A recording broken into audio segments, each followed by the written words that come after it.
তো guys good morning সকলোকে আৰু আজি হৈছে মানে ফাংচনৰ ৰাতিপুৱা দিন মানে ফাংচনখিনি এতিয়ালৈকে শেষ হোৱাই নাই মানে আৰু মই যোৱাকালি ৰাতিখিনি ইমান টাইমলৈকে নাথাকিলোঁ চাৰে বাৰটামানলৈকে থাকিলোঁ 12:30 নহয় 1টামান বাজিছে নেকি তালৈকে থাকিলোঁ আৰু এতিয়া মানে চকুখিনি এতিয়া জ্বলা লাগি আছে বাকী কাৰণে আজি ভিডিঅ'খিনি ইয়াৰ পৰা আৰম্ভ কৰিলোঁ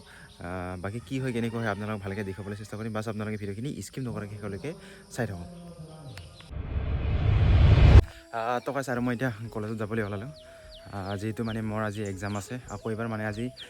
4 নম্বৰ দিন এক্সামৰ যিহেতু মানে 7টা বজাত যাব লাগে সেইকাৰণে মানে সোনকালে ওলাই গ'লোঁ বাকী কোনে কলেজত কি হয় কেনেকৈ হয় আপোনালোক দেখুৱাবলৈ চেষ্টা কৰিম আৰু এতিয়া মই ডাইৰেক্ট কলেজত গৈ থাকোঁ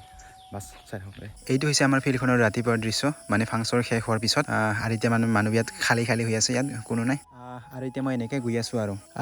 আৰু অলপ দেৰি ৰখাৰ পিছতে গাড়ীখিনিও পালোঁ আৰু এতিয়া মই এনেকৈ গৈ আছোঁ আৰু আজিৰ দিনটো অলপমান বেয়াও লাগিছে দেচোন যিহেতু আমাৰ আলহী আহিছে আৰু আলহীবিলাকো গোটেই এৰি থৈ আহিবলগীয়া হ'ল কিন্তু কি কৰিম এটা উপায়ো নাই আহিবলগীয়া হ'ল যিহেতু বাকী কোনে আপোনালোকক কলেজত লগ পাম আহি কলেজখিনি আহি পালোঁ আৰু এতিয়া আমি ডাইৰেক্ট এক্সাম হলত গৈ আছোঁ টাইমখিনিও হ'ল সেইকাৰণে আৰু আমি এক্সামৰ পৰা ওলাই আমি ডাইৰেক্ট দোকানলৈকে আহি গ'লোঁ আমাৰ লগৰ এজনীৰ মানে ভণ্টিৰ অনলাইন কৰি দিব লাগে বোলে সেইকাৰণে আমিও ইয়াত আহিলোঁ আৰু ইয়াৰ পিছতে মানে যিহেতু গৰম লাগিছিলে মানে আৰু খোৱাও নাই ৰাতিপুৱাৰ পৰা সেইকাৰণে মানে ইয়াতে মানে খোৱাৰ কাৰণে কুঁহিয়াৰ ৰস এটা খাবলৈ আহিলোঁ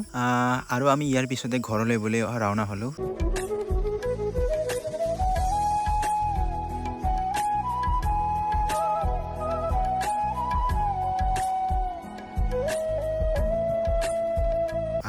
আৰু অলপ দেৰি পিছতে আমি আধা ৰাস্তাখিনি আহি পালোঁ আৰু আমাৰ লগৰবিলাকক কলেজতে থৈ আহিলোঁ যিহেতু মানে তাহাঁতৰ অনলাইন কৰিবলগীয়া আছে সেইকাৰণে আৰু মানে মোৰ যিটো মানে টোপনি লাগি আছে সেইকাৰণে মই ঘৰত ডাইৰেক্ট উভতি আহিলোঁ তো গাইজ এক্সাম আছিল ঠিকেই কিন্তু মানে ঘৰত আহি মানে টোপনি মাৰিলোঁ তাৰপিছত মানে এনেকুৱা টোপনি আহিলে না মানে ডাইৰেক্ট এখন মানে ৰাতি হৈ গ'ল মানে ৰাতিহে মানে সাৰ পালোঁ কি ক'ম মানে ইমান এটা ভাগৰ লাগি আছিলে না মানে আজিৰ মানে এক্সামখিনি ইমান এটা ভাল নহ'ল মানে ক'ব লাগিলে মানে মাথাখিনি মানে ভাল নালাগি আছিল এইটো আছিল মোৰ এটা সৰু এটা আপডেট ভিডিঅ' আগতে ভিডিঅ' বাবে জয় হিন্দ জয় অসম